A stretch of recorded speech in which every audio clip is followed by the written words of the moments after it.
যদি কারো অনেক ধৈর্য থাকে তাহলে ভাই তুর্কি সাইপ্রাসের জন্য অপেক্ষা করতে হবে। আর যদি কারো ধৈর্য কম থাকে তাহলে ভাই তার জন্য তুর্কি সাইপ্রাস না। হ্যালো গাইস, কেরকম চিল বেশি, প্রশ্ন উত্তরের মাধ্যমে জ্ঞান অর্জন করা যায় অনেক বেশি। আপনাদের বিভিন্ন প্রশ্ন এই সাইপ্রাস সম্পর্কে বিভিন্ন ধরনের জ্ঞান অর্জন করতে আমাকে সাহায্য করেছে আরও বেশি। তো আপনাদের এই প্রশ্ন করার জন্য ভাই আপনাদেরকে অনেক অনেক ধন্যবাদ, আমার অডিয়েন্সদেরকে অনেক অনেক ধন্যবাদ। আপনাদের কারণে আমি অনেক জ্ঞান অর্জন করছি। তো আমাদের আজকে যে কমন দুইটা প্রশ্ন, আমি যে প্রশ্নগুলো পাচ্ছি ইদানিং, সেটা হচ্ছে যে ভাই আমরা কি নতুন করে পাসপোর্ট জমা দিব? আমাদের মামারা আমাদেরকে বলছে যে আপনি পাসপোর্টটা এখন জমা দেন, তুর্কি সাইপ্রাসের উদ্দেশ্যে পাসপোর্টটা জমা দেন। আমি আপনাদেরকে তুর্কি সাইপ্রাস নিয়ে যেতে পারবো, 5 থেকে 6 মাস সময় লাগবে, 4 থেকে 5 মাস সময় লাগবে, এই ধরনের একটা প্রশ্ন। আর দ্বিতীয় যে প্রশ্নটা সেটা হচ্ছে ভাই আমি আমার বাসগুলোটা চেক করছি, চেক করার পরে আমার মামাকে যখন বলছি যে আমার এটা তো ফেক, নকল একটা বাসগুলো, তো তিনি আমাকে বলছেন যে এটা অনলাইন হইতে নাকি 24 ঘন্টা, 48 ঘন্টা, 96 ঘন্টা, 72 ঘন্টা সময় লাগবে। তো এই দুইটা জিনিস নিয়ে আজকে আমরা আলোচনা করব। তো আমাদের মেন ভিডিওতে যাওয়ার আগে আমার যে নতুন অডিয়েন্স যারা বা সাবস্ক্রাইবার যারা, আমি তাদেরকে একটু রিকোয়েস্ট করব, ভাই আপনাদের ভিতরে অনেক প্রশ্ন আছে, যেহেতু আপনি আমার চ্যানেলে চলে আসছেন তার মানে আপনার ভিতরে অনেক প্রশ্ন আছে এবং আপনি অনেক প্রশ্নের উত্তরও পাবেন। তো একটু কষ্ট করে ভাই আমার চ্যানেলের নিচের দিকে ভাই স্টুডেন্ট ভিসা, ওয়ার্ক পারমিট, তারপরে তুর্কি সাইপ্রাসের বিভিন্ন ধরনের যে ডকুমেন্ট কীভাবে চেক করতে হয়, এরকম অনেক প্লেলিস্ট তৈরি করা আছে। এই প্লেলিস্টগুলো যদি চেক করেন বা ডাইরেক্ট যদি কোনো ভিডিও আপনি চেক করেন, আপনার মনের ভিতরে কী প্রশ্ন আছে এগুলো যদি একটু কষ্ট করে চেক করেন ভাই, তাহলে আমার মনে হয় আপনি অনেক প্রশ্নের উত্তর পেয়ে যাবেন। তো আমার নতুন অডিয়েন্স যারা, সাবস্ক্রাইবার যারা, তাদেরকে আমি একটু রিকোয়েস্ট করবো আমার চ্যানেলের নিচের দিকে ভিডিওগুলো একটু চেক করার। তো এখন আমরা আমাদের যে মেন টপিক ভিডিওর, আজকের ভিডিওর যে মেন টপিক বা মেন বিষয় যেটা, সেখানে চলে যাব। চলুন শুরু করা যাক। প্রথমে আমরা বলবো যে ভাই আমি অনেক দিন ওয়েট করছি, 1 বছর, 1.5 বছর, 2 বছর, কেউ 3 বছর ওয়েট করছে এই তুর্কি সাইপ্রাসে আসার জন্য। তো ভাই আমি ওয়েট করার পরে ইদানিং 2-4 দিন, 5 দিন, 1 সপ্তাহ আগে আমাকে একটা বাসবুরু দেওয়া হয়েছে এবং আমি এই বাসবুরুটা ঠিক আপনার দেখানোর মাধ্যমে, আমার নতুন অডিয়েন্স যারা তারা হয়তো বা আমার দেখানোর মাধ্যমটা জানেন না, তো আপনার আই বাটনে যে ভিডিওটা আছে এই ভিডিওটা যদি আপনি চেক করেন একবার, তাহলে বুঝতে পারবেন কীভাবে সাইপ্রাসের, তুর্কি সাইপ্রাসের বাসবুরুটা চেক করতে হয়। তো ভাই আপনি বলতেছেন এরকম যে ভাই আমি তুর্কি সাইপ্রাসের বাসবুরুটা চেক করছি, আমি যখন বাসবুরুটা পাওয়ার পর চেক করে দেখলাম এটা ফেক, বা অনেকে আমার কাছেই দেয়, আমি চেক করে দিই, দেওয়ার পরে দেখে ফেক। তো তখন যখন আমাকে বলছে যে মামা আপনি যে বাসবুরুটা আমাকে দিছেন এটা তো ফেক, এটা তো আসল না, তখন ওই মামা তাকে বোঝাচ্ছে এইভাবে, দেখেন আপনার বাসবুরুটা করা হয়েছে এইটা 24 ঘন্টা, 48 ঘন্টা, 72 ঘন্টা, 96 ঘন্টা, এরকম একটা টাইম পরে এটা অনলাইন হবে। এটা হচ্ছে আপনাদের প্রশ্ন, কিংবা মামারা আপনাদেরকে এইভাবে বোঝাচ্ছে।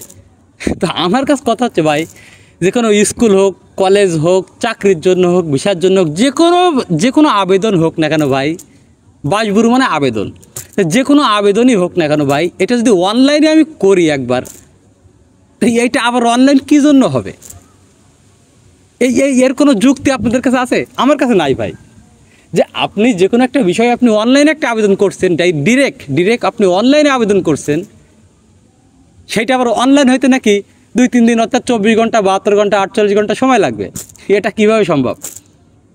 তো যেসব মামারা, যেসব ভাগনাদেরকে বলছে যে আপনার বাসবুরুটা অনলাইন হইতে এই সময়টা লাগবে, সম্পূর্ণ ফেক।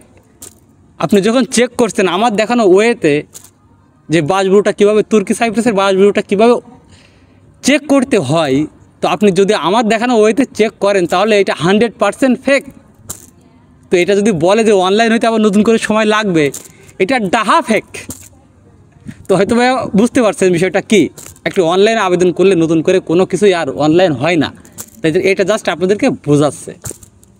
দ্বিতীয় যে ব্যাপারটা ভাই, আমার সাইপ্রাসে যাওয়ার খুব শখ, বিশেষ করে তুর্কি সাইপ্রাসে, যেহেতু তুর্কি সাইপ্রাসের সুযোগ সুবিধা অনেক। আমি এই বিষয়ে একটা ভিডিও তৈরি করব আপনাদেরকে জানানোর স্বার্থে, যে তুর্কি সাইপ্রাসে আসলে কী জন্য আসবেন আপনারা। তো ভাই আমার তুর্কি সাইপ্রাস যাওয়ার অনেক শখ, তো আমি চিন্তা করছি তুর্কি সাইপ্রাস যাব। এখন কয়েকটা মামার মাধ্যমে যোগাযোগ করছি, সেই মামারা আমাকে বলছে যে আপনি পাসপোর্টটা জমা দেন, টাকাটা জমা দেন, আমি আপনাকে 5 থেকে 6 মাসের ভিতরে তুর্কি সাইপ্রাসে নিয়ে যাব। তো আপনারা অলরেডি ইতিমধ্যে আমার চ্যানেলের যারা রেগুলার ফলোয়ার কিংবা তুর্কি সাইপ্রাস সম্পর্কে যারা জানেন, তারা কিন্তু অলরেডি এই বিষয়টা জানেন যে 28শে জুলাই সব কিছু বন্ধ হয়ে গেছে।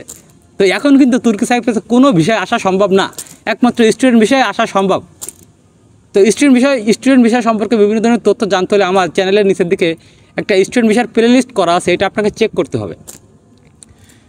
তো স্টুডেন্ট বিষয় একমাত্র আসা সম্ভব তুর্কি সাইপ্রাসে, আসলে অন্য সব কিছু বন্ধ।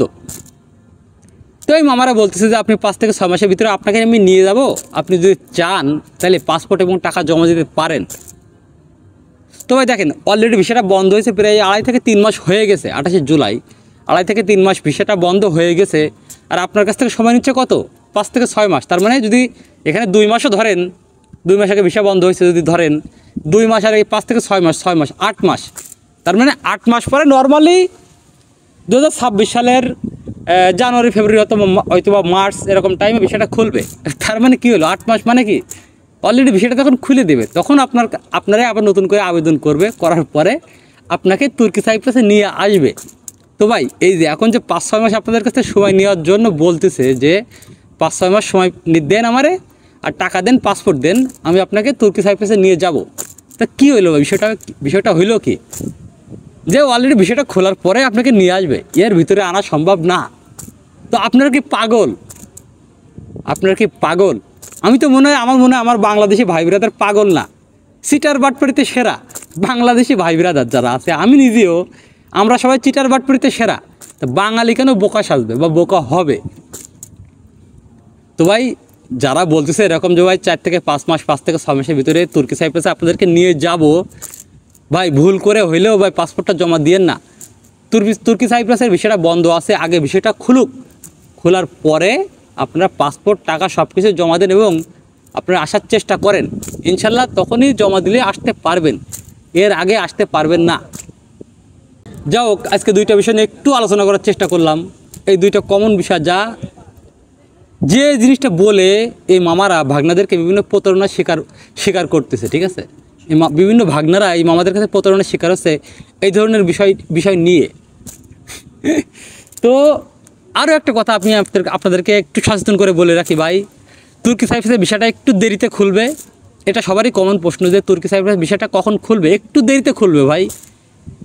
যদি কারো অনেক ধৈর্য থাকে তাহলে ভাই তুর্কি সাইপ্রাসের জন্য অপেক্ষা করতে হবে, আর যদি কারো ধৈর্য কম থাকে তাহলে ভাই তার জন্য তুর্কি সাইপ্রাস না, তার জন্য অন্য কোনো কান্ট্রি। তো সেক্ষেত্রে ভাই একটু ধৈর্য ধরতে হবে, তারপরে তুর্কি সাইপ্রাসের বিষয়টা খুলবে। আর সর্বশেষ যে কথাটা বলবো, যদি কোনো মামা আপনাকে বলে আপনার বাসবুরুটা অনলাইন হইতে একটা সময় লাগবে, নির্দিষ্ট একটা টাইম, এটা সম্পূর্ণ ফেক। কেননা আপনার অনলাইনেই বাসবুরু করা হবে এবং বাসবুরুটা আজকে যদি সাপোজ একটা উদাহরণ দিই, যদি 2:45 মিনিটে আপনি আবেদন করেন, তা 2:45 মিনিটেই আপনার বাসবুরুটা অনলাইন হয়ে গেছে অলরেডি, এটার জন্য আলাদা কোনো টাইম লাগবে না। আর দ্বিতীয় যে ব্যাপারটা ভাই, আপনাকে যদি বলা হয় যে পাসপোর্টের জন্য মানে তুর্কি সাইপ্রাসে আসার জন্য আপনি আমার 5 থেকে 6 মাস সময় দেন এবং পাসপোর্ট টাকা দেন, তাইলে ভাই খবরদার দিবেন না। কেননা অলরেডি 5 থেকে 6 মাসের ভিতরে তুর্কি সাইপ্রাসের বিষয়টা অলরেডি খুলে দিবে, ঠিক আছে? তো এই 2টা বিষয়ে খুবই সাবধান থাকবেন ভাই। এই 2টা বিষয়ে কথা বলে কিন্তু বিভিন্ন মামারা প্রতারণা করতেছে মানুষের সাথে। তাই 2টা বিষয় একটু অনেক ব্যস্ততার মাধ্যমে আপনাদেরকে একটু বোঝানোর চেষ্টা করলাম বা সতর্ক করার চেষ্টা করলাম। সব কিছু মিলে আল্লাহ হাফেজ, বাই বাই।